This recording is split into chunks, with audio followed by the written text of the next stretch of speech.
To you all. Hey, Art, this must be a big day. Art's It's here. a big day. You got your good stuff ready? I got good. Well, I'll have to add some We should give Art the first. with Art.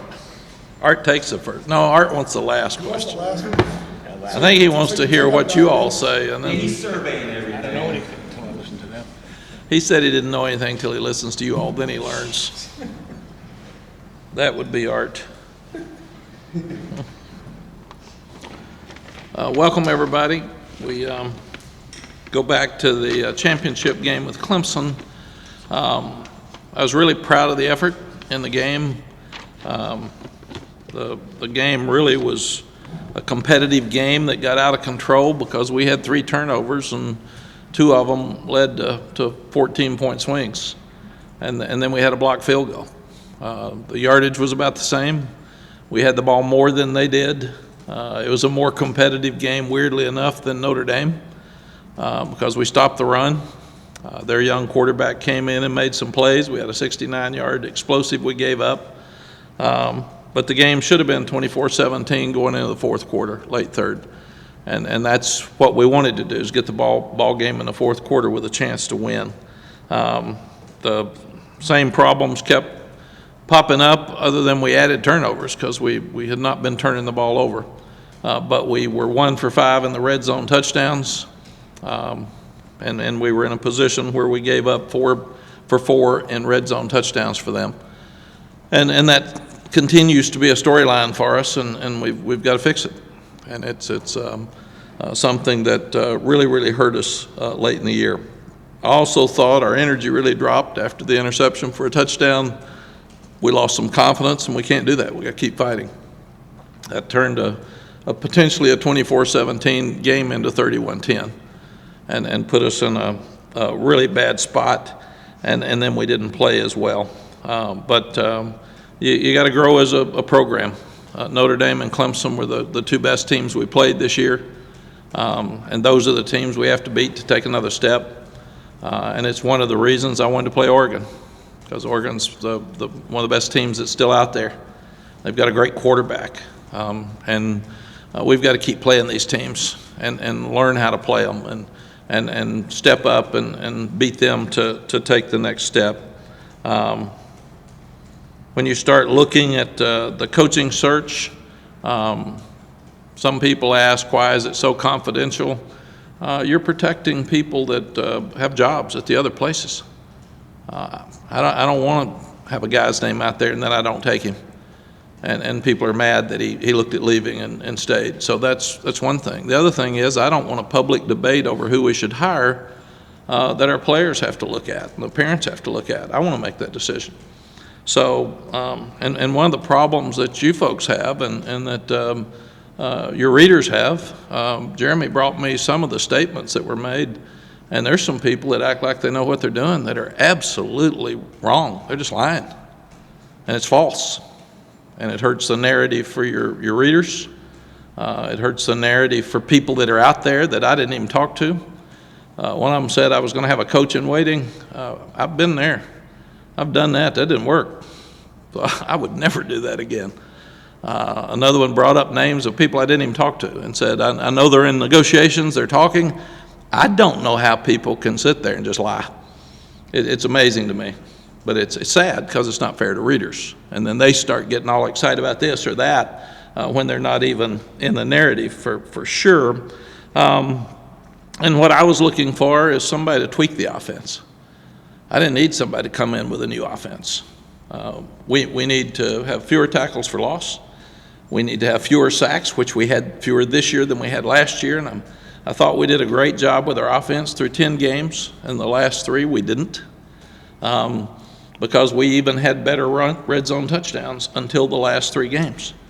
And we went back to some old problems, and they were better defenses. But I thought that we got soft, and we didn't finish like we needed to. So what we've got to do, I thought we got too dependent on Drake this year because he was so good, and our skill was so good that we could beat most people just by throwing and running up and down the field. To win championships, you got to run the ball. And you got to stop the run. And until we can do those 2 things, we're not going to win any more games. And that's what I looked at when I addressed what we were doing. So we made John Lilly the run game coordinator, and I hired a guy named Chip Lindsey that worked with Coach Larry Porter at Auburn. Gus Malzahn really does a great job of running the ball. Coach Lilly is a run game guy from Georgia and the NFL. So then you add the one of the best line coaches in the country that has done it everywhere he's been, Randy Clements, to the group. And Randy's very physical. He's old school. They knock them off and run north and south. And there's no sideways stuff. His zones are knock the down people into the linebackers. So I was trying to look at how do we fix the red zone offense. One of the things you do is run the ball better. And that's what I was looking for. We've got a great passing game.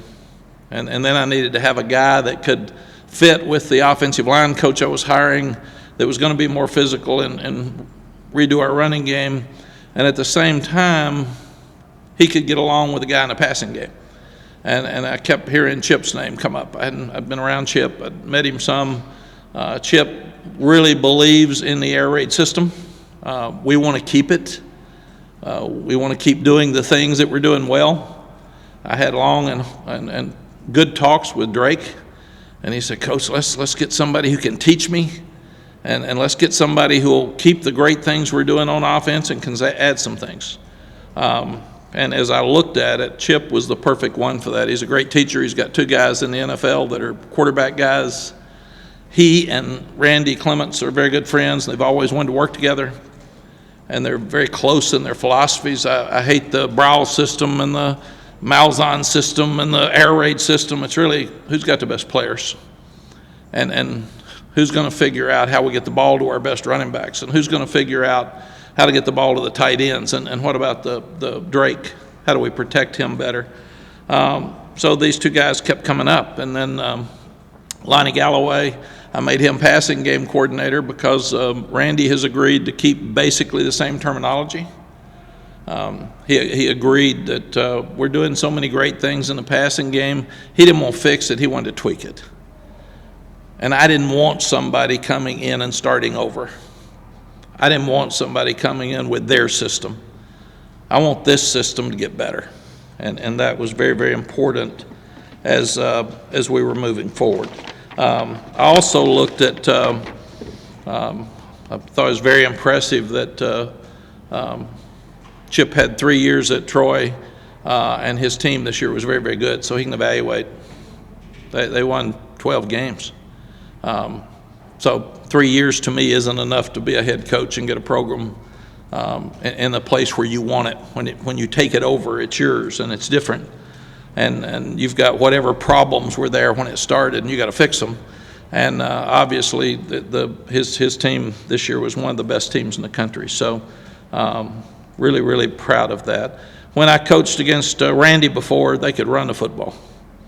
And that's what he wants to do. And he started out the interview by saying, run the damn ball. He had a hat that all the linemen wore that said, run the damn ball. And he had a T-shirt on that said, run the damn ball. So I said, I got it, man. I'm in. Now let's start and go further with it because he does such a great job. He's a tremendous teacher. And again, I don't need drama. I don't need guys that want their system. I need guys that want to fix things. And then the other thing in the hiring process is Drake got offered a lot of money to go to different schools, and it's tampering. It's 100% tampering, but he got offered the money, and he decided to stay. So for the first time in my career, I had him talk to a couple of the candidates I was talking to because it was important for me, not that he hire, but that I wanted his opinion before they got here because he decided to stay, and he could have very well left. And most people would have left. And he believes in this place. He believes in this university, and it's his school. And that's why he stayed, or he would have gone if it had just been about the money. So I promised him I would get him a great teacher and would help him with footwork and would help him with his throwing motion. And Chip is a great teacher of quarterbacks. and we talked to his 2 pro quarterbacks. We talked to other people he's been with, and they felt the same way. And Drake's really excited about him. And Drake and I had strong conversations before we move forward with this, because the better Drake is, the better we are. And like I said, Drake didn't hire him, but he sure approved him. And that was very, very important to me as we were moving forward. Also, we're in a world of transfer portal. We're in a world of kids transferring out. We're in a world of transferring in. We're in a world of recruiting. So I needed somebody here. I needed them here as soon as we can to talk to recruits. I needed somebody that could talk to receivers that we're recruiting. So it was important that I move as quickly as I could and still be sensitive about bowl games for other people. Chip did not call the plays at Central Florida last year, so it was easy for Gus to let him go because Gus calls those plays. So I didn't disrupt the Central Florida staff. And Randy, we waited till after his bowl game Saturday night before he came. But now it's really helpful. Chip's been here since, I think, Thursday night. And they're not coaching, but they're on the field. They're sitting in meetings. They're listening. They're getting to know kids. And then Randy came in last night late, and he was at practice all day today.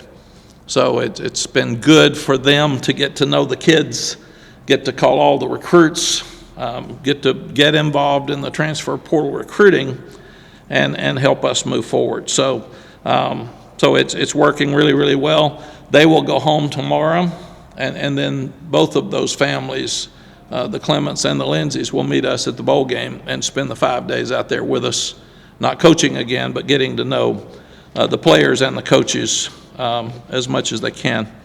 The Holiday Bowl is Tier 1 bowl. It's the highest rated bowl in the ACC other than the Orange Bowl. I'm very proud that they chose us. I've been there 5 or 6 times with Texas. It's a great place to be for our players. They'll love it. I think the average temperature is going to be about 75, maybe 65 at game time at 5 o'clock in the afternoon, a little bit different than this morning at practice. And I wanted a tough opponent. We got to keep playing them. I know very few people are going to give us a chance, and people don't think we can win. We got to keep playing better people. We got to upgrade who we are, and that's what we wanted. We want this program to be a prominent program, and you can't do it by picking easy teams in bowl games and beating them. You got to play the best to be the best. It'll be a load, and we got it, but I still feel like that's the best thing for us to do. Lonnie Galloway is going to coach quarterbacks and receivers and call plays. And Rob Everett, a young analyst, was moved on the field, and he'll coach quarterbacks during the bowl game. John Lilly's helping with the offensive line, but we've got Caleb Pickrell, a young graduate assistant that's coaching offensive line. So guys are really resilient. They're just moving forward and doing the things that we need for them to do. I do think that in college football we need to look at changing the schedule back like it was in recruiting and have the second signing date. I would rather see it that coaches can't move until after their last game. It's very unfair to the players to have half your staff leave on one side of the ball and don't have your play caller, you don't have your offensive line coach, and it happens all across the country. I had to bring some in here. So I think it'd be better like the NFL, where we wait till after your last game before you can leave, and then don't have the early signing date because it didn't work like we all wanted it to, because now coaches are changing and kids have already signed, and they want out. So slow it all down a little bit and move it back and make sure that it's what it should be. Coaches aren't even asking for permission anymore, which was really important in integrity when I was growing up in this business for years. I still do it, but coaches are walking in and saying, I'm leaving and going to another job on the spot, and you're sitting there saying, what do I do this afternoon? Without any time to prepare. So I'd like to see it where we go back and do things right with integrity and call and ask permission to talk to a coach and have a day or two to think about it before somebody just walks in and says that they're leaving. We'll leave on the 23rd, Yes, we'll leave on the 23rd. We'll have Christmas out there. We had Christmas at the Military Bowl, and it was fun, and the guys will enjoy it. We'll let them go home after tomorrow's practice, and they will actually have a Christmas at home that they can have their makeshift Christmas, and then we'll all go out together on the 23rd. We have some graduates that are going to play in the game, and that'll be the last game that they will play with us. Antoine Green will obviously play in the game and then go to the NFL. Brian Anderson has done a great job for us. This will be his last game. Ed Montelis has decided that this will be his last game. He's had enough football, so he'll play and then go into the real world. Obi Agbuna, I think he wants to be a doctor, so he'll play in his last game and move forward. Jaleel Taylor's playing in his last game. All these guys are graduates, and then I think Jaleel's going to go ahead and play somewhere else if he can. Dante Balfour, Kendall Carr, Dontavius Nash, and Keyshawn Silver are playing in the game, and then they're in the transfer portal, so they will transfer. We allowed the guys to play in the game that have done everything right to help us get to the game. And if they want to transfer to get more playing time, I totally understand that, and they have been great. They've worked really hard, and they've prepared to try to help us win the game. Awesome. Can you run those over again? I'm sorry, I missed one. Which ones? I got Dante Balfour, Kendall Carr, Keyshawn Silver toward the end. Dontavius Nash. Dontavius Nash. And they'll all play in the bowl game? They'll all play in the bowl game. Okay. Now, I tell you all that, and we're over a week from the bowl game, so it could change. But as of today, in my life, they will all play in the game. Thank you, sorry about that. Okay, nope, that's good. Awesome Richards he and Corey Gaynor are checking their status with the NFL, and that doesn't have to happen till the 14th of January when they declare. So Coach Moody is working with them and their families to try to figure out exactly what their status is so they can make a decision of whether they want to come back or not. Cedric Gray has told me that he is 100% coming back, which is great news for us in North Carolina because he's one of the best players in the country, and he wants to come back and make sure he has a chance to finish this thing right. It's a crazy time for head coaches, and I think this is the other reason we need to look at when you're trying to have coaches leave and coaches come. You think about it, we got the transfer portal, so you got some going out, you got some coming in, so we're recruiting transfer guys. You've got your normal recruiting. You've got practice for your bowl game, so you practice in the morning. You go out to see the high school kids and who have already come in to visit, and then you come back and host transfers, and you're trying to recruit your own team to keep guys on it so they won't transfer. And the guys that are transferring, you're trying to help them find the right place. You're hiring coaches at the same time, and then you're dealing with NIL, which is completely out of control in recruiting. People are absolutely purchasing people in recruiting, and they're purchasing them off your campus. Our Heels for Life, which is our collective, they do it right here. You're not supposed to offer people money before they come to your campus. You're not supposed to do it for play. You're supposed to have them earn the right through the collective and appearances to gain opportunities. That's not happening in a lot of places, and I'm so proud of Heels for Life that it is happening here. We're doing it right. We're doing it fair. We actually had a recruit in the other day that was a transfer, and he went to another school. We thought he was coming here. He called us after he got there 30 minutes. He said, "Coach, they offered me this, this, and this, so I'm going." He didn't even see the campus. He just got off the plane. So I hate it, but cheaters cheat, and that's the way it is out there. And they are actually just purchasing kids, which I hate. And I don't think, and there is some that are saying now that a lot of the promises that are being made aren't being fulfilled. So we're going to see lawsuits, and we're going to have guys that don't get what they wanted, or they didn't play well enough, and they're not going to pay them what they said they were going to pay them. But the NCAA needs to look very, very closely at tampering and that people who are paying guys up front and not going through the collective and doing it the proper way, because it is completely out of control. Question on that. With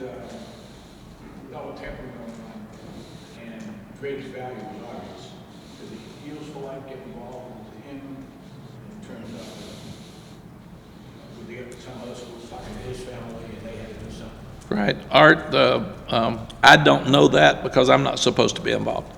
So I stay completely out of that. Heels for Life, they have a boss, Graham Boone, who's a Morehead scholar that was here, that was an agent.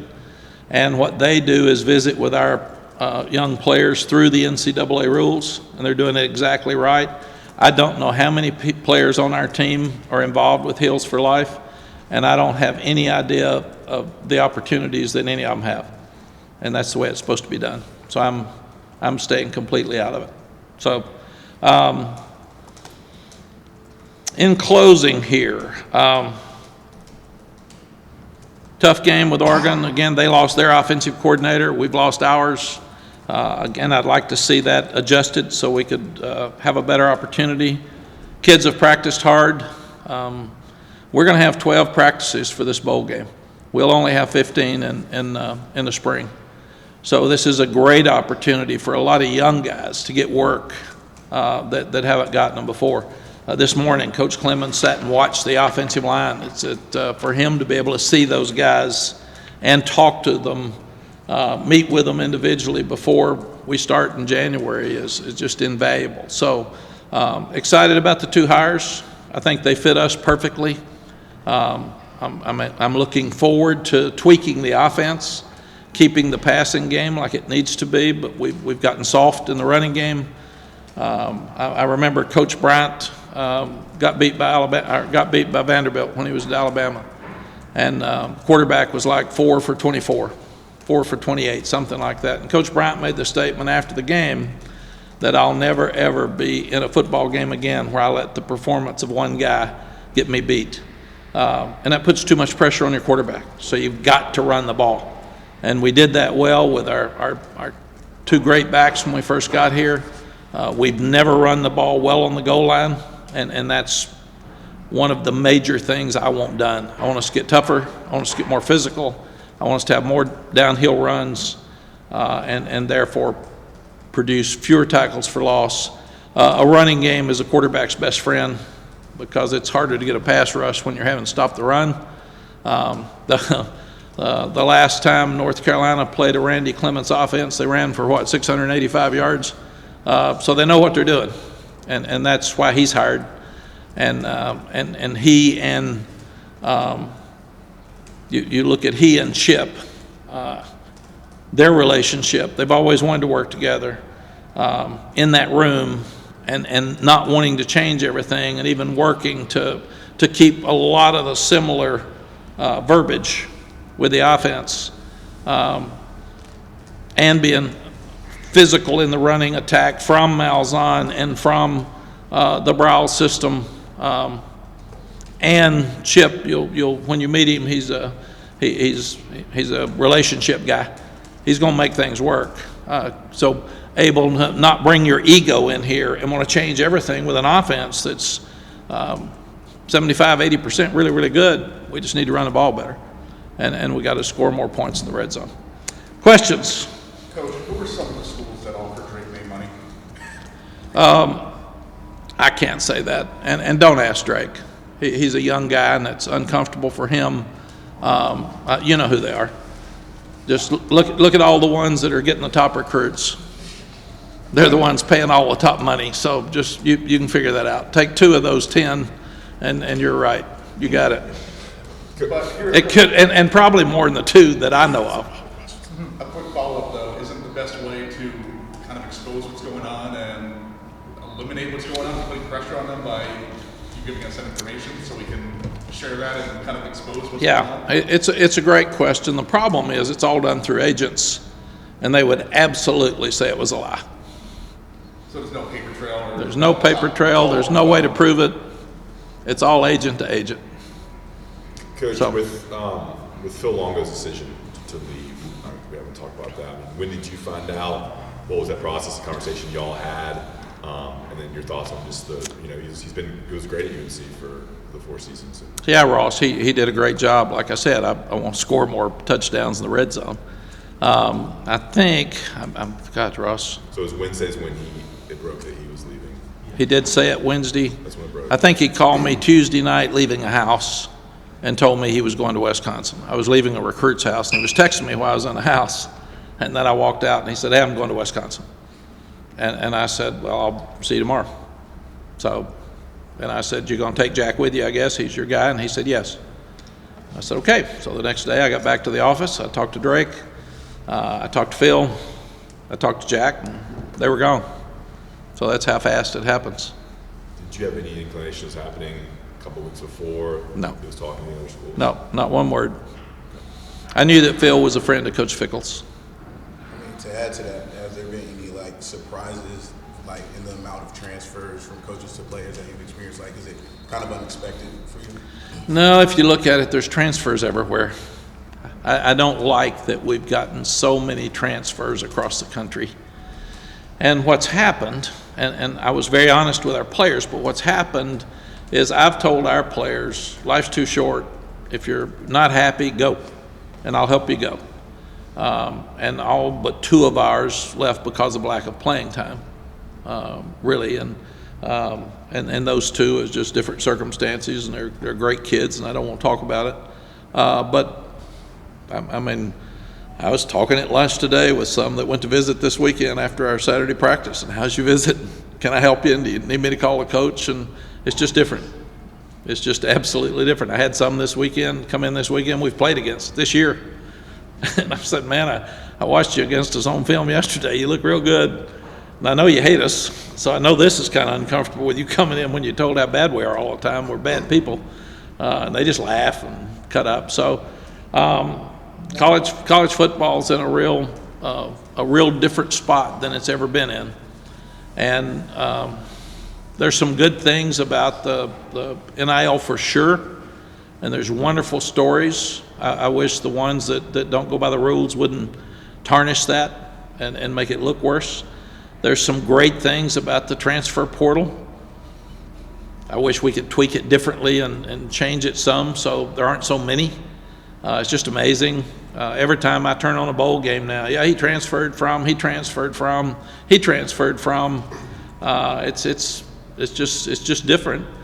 And at the same time, it gives you a chance to upgrade your roster.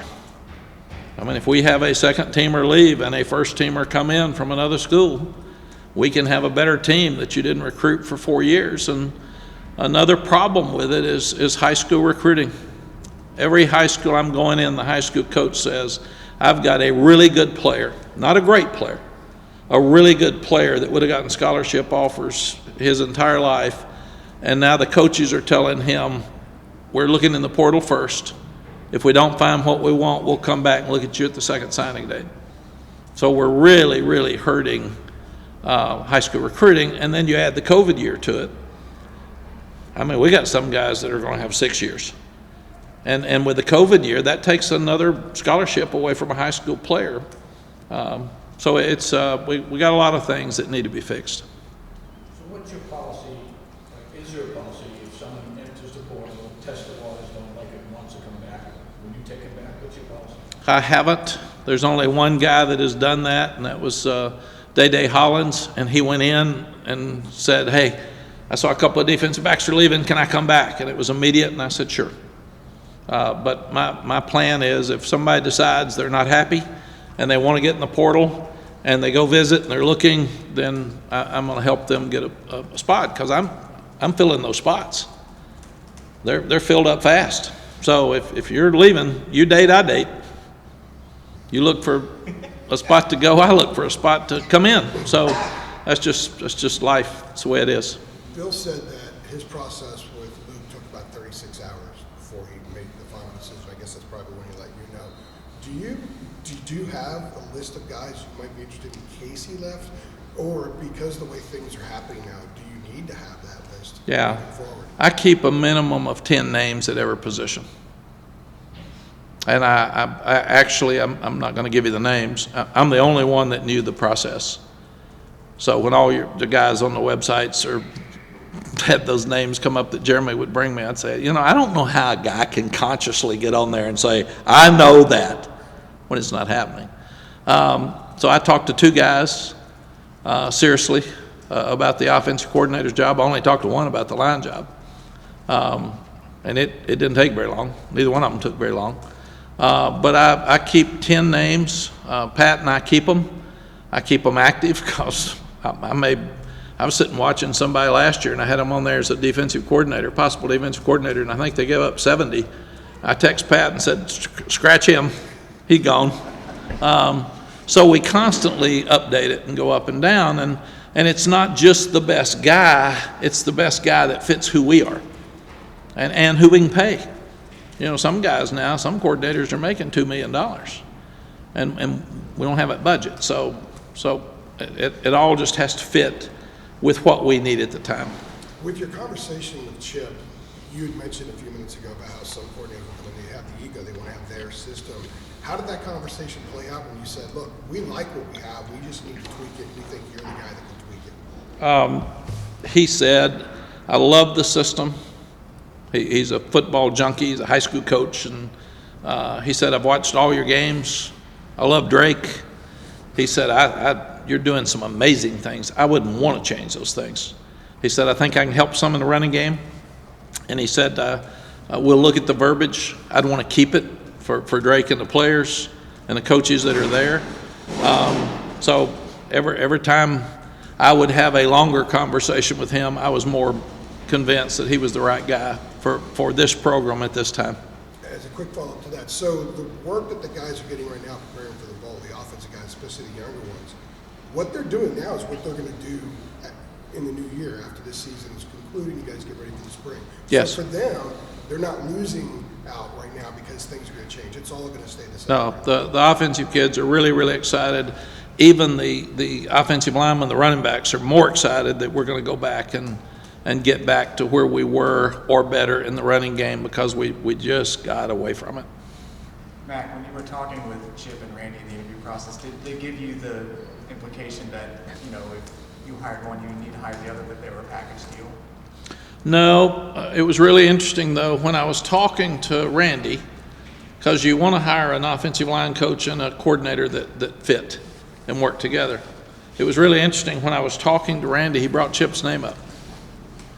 And he was talking about guys he'd always liked to work with, and in fact, that's Chip's family. So hi, guys. Are they available? Yeah, you want to come to? They could probably handle the press conference better than I could. They've been around this coaching stuff the whole time.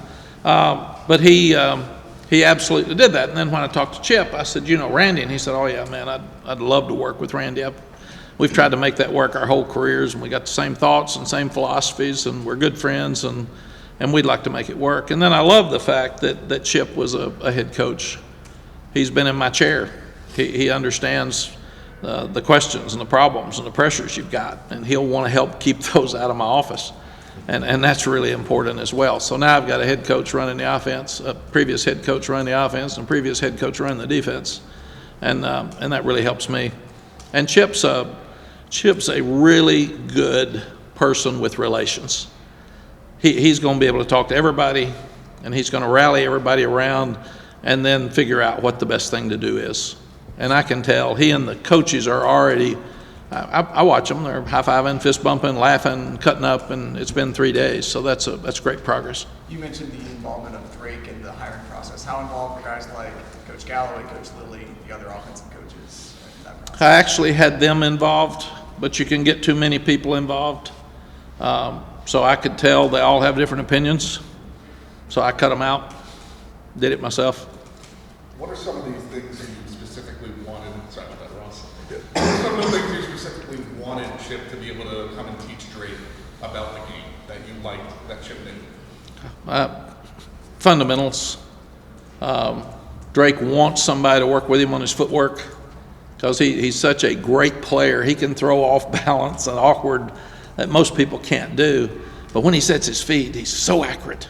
So I think that would be one of the biggest things. And then we've got to get back to being physical. This is a physical game, and you can't just throw it all the time. And I think when we could throw it, we won the games. And when people knew we weren't going to run it enough to beat them, Georgia Tech, we got unlucky. We had the 75-yard run. They called it back. But we had bigger runs than we had consistent runs. And we had too many 2nd and 12s, and that was one of the reasons we had to be so aggressive. And the other thing, running the ball will help our defense better. It'll keep them off the field as much. And so all of those things played into these two guys being the perfect fit for this place at this time. The timeline of hiring Randy and Chip. Randy was announced the day before. Did you hire one before the other? Was it, was Chip hired before Randy, or how did that go with the announcement? Because they were expected the other way around, I guess. Yes, it's a good question. I knew I was going to hire both of them. I didn't care which one announced first. Sometimes you've got to, Chip's got to get with Gus and visit, so it's not I can't coach, he's out recruiting, I can't get him till in the morning. Randy didn't have a coach because they had let Seth go, so he could go. He just tell them. And I always want to be very, very respectful that I do it right. I call the head coach. They have time to tell the assistant coaches, the head coach, and the players on their team before they read it. So me knowing I was going to hire both of those, the timing didn't matter at all. It didn't make any difference. And was Chip consulted on Randy, or was like you wanted to hire both and just knew they knew each other? Yeah, I usually it'd be like us talking and talking to Chip and Randy. Talk to me about who you know, who influences your life, and who are you really like out there that you'd love to work with, and that's kind of where it goes with both of them. And then after I'd had great conversations with Randy, I said, Chip, Randy says that you all know each other, and he said, oh my gosh, Randy's the best, man. He is a great line coach. I'd love to work with him, and without me even asking. So it's just part of that conversation. Going back to Matt, you mentioned Drake's involvement in the process. What exactly did that look like? And in your career, how unique of a situation is that to involve a current player in that process? Yeah, I don't think I've ever done it before. I obviously talked to Sam because he was a recruit when I was hiring Phil. But I actually just told Drake, I gave Coach Lindsey his number and gave Drake his number, and I said, you all talk. I don't want to be on the phone. I don't want to be involved with the conversation. And then I wanted Chip to come back and tell me how it went with Drake, and I wanted Drake to come back and tell me how it went with Chip. And that's what they did. And then if Drake had said, Coach, I trust you, man, I know you're going to hire who's best. I don't know. I didn't feel as comfortable. Then I probably wouldn't have hired him. How much of a unique situation is that based on, how much of that is NIL driven? How much of that is just the fact that Drake has had the season he's had, has had the success he's had, has a relationship with Carolina as a program? Yeah, none of it is NIL driven. I want to win. If Drake had wanted to take the money and leave, I would have understood completely. Wouldn't have liked it, would have hurt our program, but he turned down a whole lot of money to stay here. So I couldn't have blamed him if he wanted to take it. So and the people that want to be negative, that are going to sit here and try to figure out of this 45 minutes what they really hate, will say he let some kid hire the coach. That's not at all what happened. I let Drake have a voice to me, like I let Coach Galloway and Coach Porter and Coach Lilly have a voice, and then I make my own decision. Pat Suddas worked with Chip at Auburn when he was with Gus in 2017. Gene Chizik never worked with Chip. I didn't talk to any of the defensive coaches about any of the hiring. I probably should have. I probably should have asked them if they have line coaches or coordinators they like, but I just kept it in that one room. And really after Drake asked me, you tell me, there were two guys I seriously talked to, and Drake said, you tell me, what do you think? He thought it was unique that the hiring's so much different. It's so much bigger and so much more involved than hiring a guy. Everybody, I like this guy. Well, you don't even know him. What's his personality like? Does it fit with our guys? Does it fit in the room? Does it fit with our philosophy? Is his ego so big he's not going to talk to anybody else? And then Coach Larry Porter had worked with Coach Lindsey at Auburn as well. So I had some guys that had been in a room with him, and I checked out what I'd heard from other people with the guys that had worked with him. And then again, Drake was wonderful. He said, God, you got a hard job, man. I said, yeah, I do. More than you. You got a hard job too, so we're trying to make yours easier. To get a little more clarity, was it just conversations, or was there maybe like some video stuff that you sent Drake that he looked at so he'd get an idea of what Chip Lindsey's vision is so you could see it on the field? I don't know. I think Pat watched some video maybe with Drake, but this year you couldn't watch Central Florida because Chip wasn't calling plays. So that wouldn't be fair to do that. So I think it was it's more personality. All these guys know how to coach.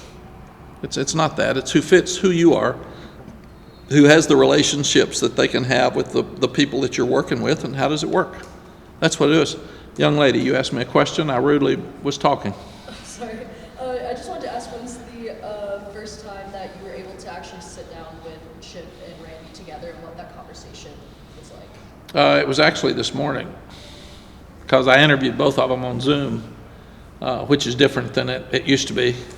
You used to bring them in and take time. You don't have time anymore. I got recruits. I got portal guys. I got their coaches need to know. So I had I had 2 long conversations with Chip. I had a long conversation with Randy. I'd known of Randy a lot more just because I'd coached against him, and they ran the ball so well everywhere he's been. But this morning was the first time I saw them hug each other. And Randy, to show you how these assistant coaches work so hard, Randy gets through with his bowl game Saturday night probably at 1 o'clock here. He's playing Boise and Frisco. And then they get beat 35-32. He's seeing these kids for the last time ever. And then he gets in his car, he drives back to Denton, he gets on a plane, he flies in here and gets in here last night at 10:30. I see him this morning at 7. And then he goes to orientation from 8 to 10, and then he's out there at practice, and I just had lunch with him. And I saw he and Chip spent a lot of time at practice together looking at personnel, and Chip was able to call him yesterday and say, here, ooh, I like this, and this looks good, and we got to fix this. And so it's just fun to watch all these guys work together. Mack, you sort of went there, like preparing for the bowl game. I think folks get lost in all of the else, and you've got a bowl game to play. Sort of elaborate more on their role in the next couple of weeks or in this week getting ready for the bowl game. You said they're not going to coach, but what are they doing? Yeah, they will not do anything. They will learn the offense. They will start looking at how they're going to tweak it and start playing with stuff. They're going to get to know the players, which is really important. I think obviously Chip's got fewer to get to know than Randy. So Randy will sit down with every player, all of his offensive linemen at the bowl game, and talk to them. I'm going to give Randy video this afternoon and let him take it back to Texas with him so he can study it, the practice video for the bowl, some video from the games. But I also don't want him to have any preconceived notions of they like this guy and they don't like this guy. I want him to start over and look at it, because it was interesting. Chip came in and picked out a couple of guys that maybe the other guys didn't like as much, and he said, ooh, I like that guy. And I thought, what a good thing for him. It's a new start. So I've told the kids, you got a new start, man. You got a new chance. So if it wasn't working for you, you have 2 coaches come in and don't like you. They're probably right. Then you ought to look around. But this is a new start for you, new chance for you. Okay. Can I get one? Yeah, go ahead. You've been firing them all. I know. You know, you've talked before about how people in recruiting have used, he's going to retire, like against you. Other schools have done that. Like, is that a question you've had to address from coaches you've interviewed to come here and coach? Do they want to know, like, you know, hey, how long have you got here? I've heard that you're going to retire. Like, is the retirement thing a thing that you have to talk about when you're No, they really used it the first year, which was interesting. I'd just gotten back. I said, God, don't have me dead. I've been here 6 months. When you win the Coastal and you're trying to win your 10th game and you got a number 1 draft choice at quarterback coming back, people aren't talking about you quitting. I'm not that dumb. You talked about having receivers playing in their final games and going to the NFL. You have a guy like Antoine Reed, you have Josh Downs. Earlier in the year, you said that you had guys who didn't want to come to UNC, and then they decided they did after seeing how well Drake May was playing. Are you confident you guys are going to have a elite group of receivers next year, despite the talent leaving? Yeah, we will. It's also interesting that how much attention we have drawn from the transfer portal. It's absolutely amazing. I mean, I used to take them off, just you all see them, I'd see them, I'd send them to Pat, and he's already evaluated them, and he can get in school, he can't get in school. So the way you recruit the portal is going to be a huge difference in whether you're successful or not moving forward. And it's all new for us, but it's real, and it's here. And we've just got to continue to upgrade the portal. Pat Sudis's position is now so important because of roster management. I mean, how many do you have? And then there's going to be another group of players leave right after the bowl game that haven't told their coaches yet, and they're going to be in the portal. So you can't jump and not have something available. And then there's going to be another group of players leave after spring practice. So there's really three waves. There's the wave now, the wave after the bowl game before school starts, and then the wave after spring practice. So it's just amazing. I've never seen anything like it. There's more changes in college football over the last 3 years than I've seen in my entire career. Going back to the bowl game, are you getting a different sense of the team right now than what you had maybe a year ago going into this bowl in Charlotte? Are they a little bit more dialed in?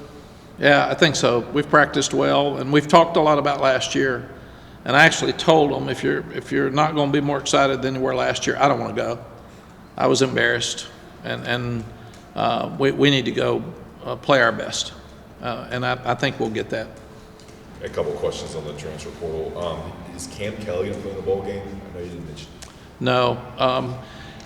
Cam wanted to go look at some places, and if he didn't like what he saw, then he wanted to try to get to the NFL.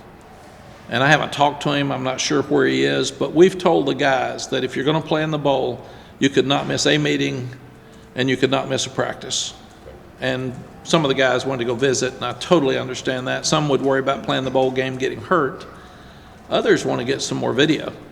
They want to show some special teams plays and practice video. And Ross, we're going to try to help these guys any way we can. So we're going to cut up some of them and send it out, and pass rush drills, and we're going to do all that to try to help them. And then, I mean, there's some names here that have been in the transfer portal. Some big recruits y'all have had. A brief comment on a couple of these guys. You know, Keyshawn Silver and Robert Dilworth were both in that big class you had. Top guys in the state. Oops. They've both side transfer. I mean, redshirt freshmen who transfer. I mean, what are your thoughts on those two guys leaving? Both of them want to play more, and that's fair. You know, Said and Power played most of the time. Rara played on dime. He wanted to play more at one start, so I got it. Rara's really fast, and he'll be great for somebody. We had talked to Keyshawn about moving to the offensive line. He wants to play defense, and I think that's fair. We've got a really good group of defensive linemen, 2 deep, and it's been hard for him to break into the lineup, so he wants to go somewhere else and try it, and he's great. I talked to him at lunch and asked him about what you're looking at, and can I help you, and let me know. And so we're good. It's kind of different. It's kind of strange, but yeah, and it's all working. I mean, Tony Grimes is one of the biggest commits UNC's ever had. He leaves every 3 years. Your thoughts on that too? Tony's a great kid. He started for us for what, 2 years and a third. I thought he did a really good job for us. I think he and his dad didn't feel like that what we were doing was best for him. So good for him. Storm graduated. I think he wanted to go have a shot somewhere else. So that's what transfer portal's for. I suppose it's better in the sense that before you had it, and you were weak at wide receiver, some position coming back. What did you do? I mean, now you can go find something. Yeah, we've really struggled in our secondary, and we got to get better. We actually got better against the run at the end of the year. Clemson had, 50-something yards rushing, which I would not have dreamed at the first of the year we could have done that. So I think we're making progress with our front. We got to get more tackles for loss on our defense. We got to get more sacks. We've been talking about it for 4 years, and we haven't done it. And we've got to do a better job. We don't force turnovers. We give up too many explosives. So all those things need to be addressed. and the explosives are usually the secondary. So we've got to continue to get better. Will Hardy played great in the bowl game, or in the championship game, had 14 tackles for a true freshman. I was so impressed with him. I'm really impressed with Marcus Johnson. Marcus Allen. Marcus Johnson's pretty good too. He was a great receiver for us at Texas. And those two guys played a lot at the end of the year, Ross, and I think that probably had some influence on some guys leaving too. If you were really weak before the fall, what were your options? Junior college? What were your options? One more time. If you were really weak in one area before the fall, what, you look for junior college? What were your options? Yeah, we can't get junior college players in school very often, so it's you try to get a freshman to come in and start. I mean, that's just, or develop what you've got. I hate one thing now that people, in my estimation, won't develop players and be as patient with guys as they used to be. It used to take 3 years before an offensive lineman could even play. Now we're getting questions, why ain't he playing, man? Well, he'd been here 6 months, 8 months, something like that. So I'm worried that people are going to jump faster to get a better player in, and especially teams that are in trouble or about to get fired. I want to take an older guy that instead of worry about a mistake on a younger one that I don't have enough time to develop. So I'm really worried that it's not best for the young people on the team that what we're doing. I don't think it's healthy. Coach, we can do 2 more? We can do whatever you want, Jeremy. Let's go with 2 more to get Chip. They're excited. They haven't seen me in a while. Lots to talk about. But we can keep going, Mac. We can keep going. and you can Mac, you're a relationship guy, and I was wondering if, just with what you've been through with Phil leaving and hiring Chip and the process of trying to find the right coach for him, has that made your relationship stronger with Drake, do you think? Just all the stuff that doesn't have anything to do with, actually playing a game or whatever? Yeah, it's another good question, Adam. I don't know that it could be stronger. I've known Drake since he was a kid, and I love Drake, and I loved watching him play, and I had so much pride in him this year. He just did an amazing job, and he's so humble, and he's so smart, and he's so good. But I do think that it probably made him understand my position better, and that I've got some really, really hard decisions to make in my position, and that all my decisions are going to be what's best for this football team. And most players don't ever get that close to a head coach's life to see that.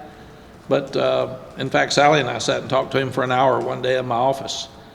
And he just laughed and said, "Whew, it's a lot more complicated, man, than I thought it was." And I said, "Yeah, it is.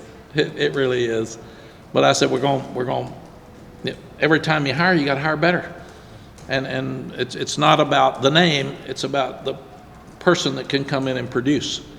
And that's where it's fun for me to hire. I like it. I like the process. I like trying to figure out all the pieces. I like meeting new people.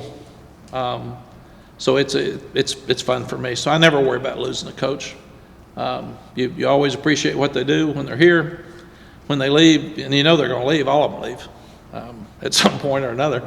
And they're all going to do what's best for them, and that's totally fair. And when I was talking about, I wish coaches couldn't leave till after the bowl game, I'm not talking about Phil and Jack being bad. I'm talking about I wish the process was in a position where coaches don't have to leave. No coach wants to leave his team. It's just right now it's the business, and it's what you got. Talking about last one, make it a good one. Now I'm nervous. Talking about the transfer portal, talking about fit with coaches and coming in. How do you marry, since you talked about dating, how do you marry a player in the portal versus what you want to do as a team and as a position? You need DBs, obviously, so you got to get bodies there, but how do you sort of select who you want in the portal to pursue based on what you have and your philosophy or Chip's philosophy? Yeah, I think it's funny, Oregon and Georgia and us do exactly the same thing on defense, so I'm so tired of hearing people say they don't press enough. Well, Georgia did pretty good, and Oregon's all right. That's two of the best defenses in the country. So it's about how we play. It's not what we do. And what we do, Tommy, is we do it like a high school player, except you're seeing them play against a very good competition. When you see East Tennessee play Mississippi State, I mean, that gives you a good idea, and you try to take a player against the best competition that he's possibly got and see how that would relate to what you've got here and where it fits. And then he has to get in school, and that's difficult here. And then you have to bring him in and have a relationship with him and see, because older guys, it's really been different recruiting the younger guys and the older guys from the transfer portal. They're looking for different things. This young one's got a dream. This older one's already been there, man. It's a business decision. He wants to walk in and say, am I going to play? Where am I going to play? How are you going to play me? What are you going to do with me? So it's a very, very different process. Even our recruiting staff said, man, these older guys are easier to recruit because they know what they want. Young ones are all wondering and asking questions and what's this like? And when do I come? And these guys just want to come. They want to be here immediately. Has the academic side of UNC been difficult in the transfer portal area? It is a great school, so we have to be really, really careful who we look at. So the answer would be yes, and graduate school as well. But you have to transfer 70 hours if they're at least in their third year, and they have to transfer into the college, each college, and that has to be approved by the admissions of each of those colleges. So we have absolutely no control. So when we're talking to someone, Tommy, we have to say, send us a transcript before we can even talk to you. And that hurts us with some because they're afraid that they can't get in. And then we're not in control of how fast that process goes. So if it takes 10 days, they probably go somewhere else because they're waiting too long. So we're learning, and the university's trying to help us, and we're trying to move as fast as we can. All right. Okay? Thanks, Coach. Thank you all. Enjoy Chip and Randy. Coach, Thanks, Coach. has Sally been bothering you still about your steps? Are you getting them in with all the transfer? I'm losing weight, but not as many steps. So Gotcha. it's probably stress weight. All right. Great.